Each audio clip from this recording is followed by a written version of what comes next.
Alright guys, it's Skin. Today we're talking about polarity, symbol, and the origin of meaning.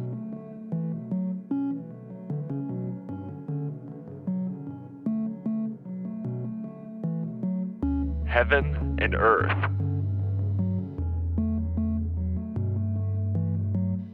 Mountains and oceans.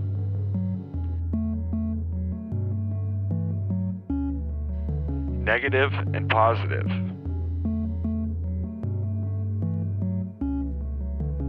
Active and inactive. Light and dark. Male and female. Masculine and feminine. There's structural tensions that keep the world from collapsing into a static noise.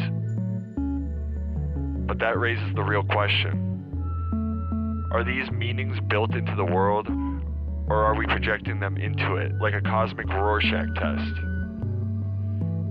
Instead of answering that myself, let's run the problem through a few different philosophical machines to see what they say.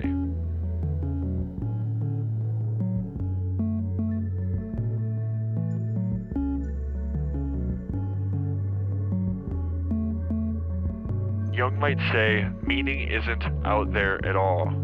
It's baked into the firmware of the human psyche.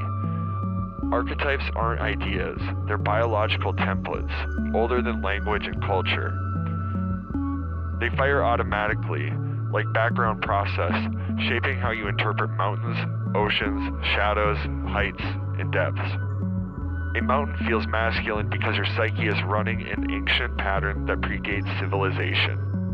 An ocean feels feminine because the unconscious tags it with the same primordial logic it uses in dreams. Meaning is psychological, but not optional. You don't choose it any more than you choose your own eye color. Jung would say, the world becomes symbolic because the mind can't stop generating symbols. Meaning is projection.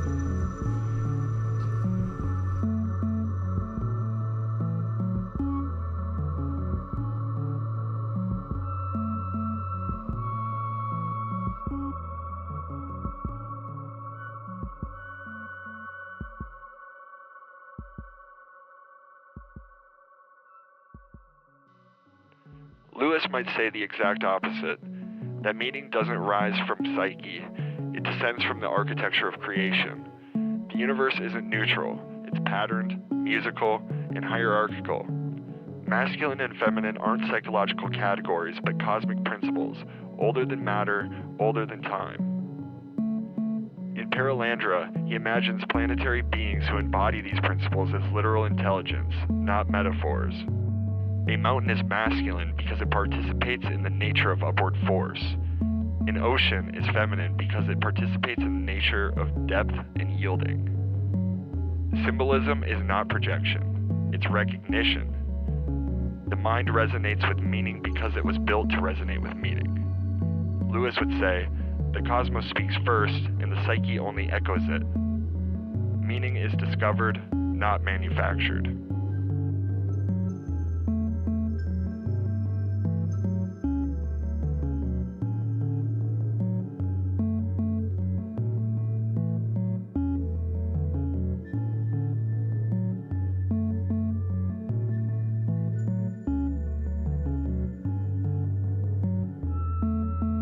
Crowley might say meaning isn't inherited from the psyche or the cosmos.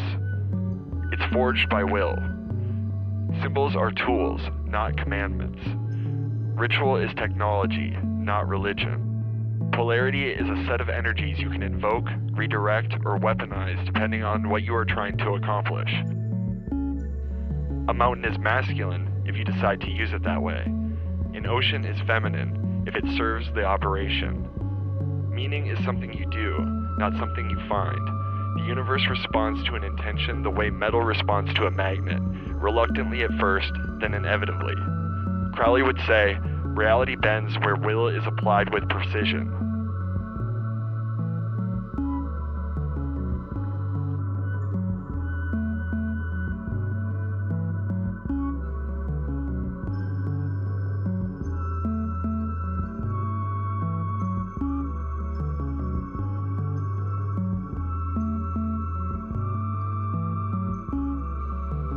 Baudrillard's perspective, all of this used to matter: psyche, cosmos, will. But the symbolic order has already collapsed. Meaning no longer binds anything, it just floats.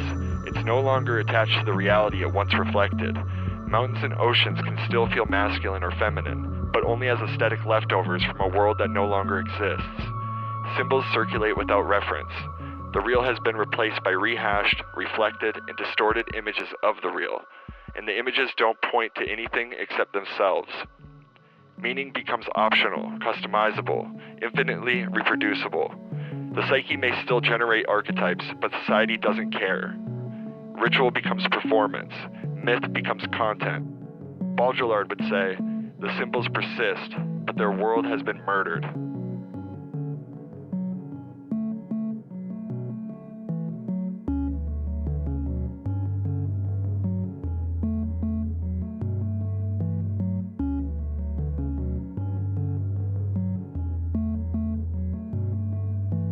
Four explanations, four frameworks, all staring at the same symbols. Jung says the mind is an ancient machine stamping patterns into reality.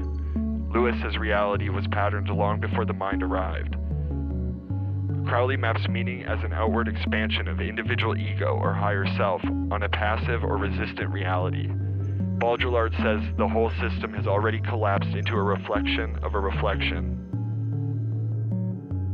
And that's it, guys. Which one makes sense to you?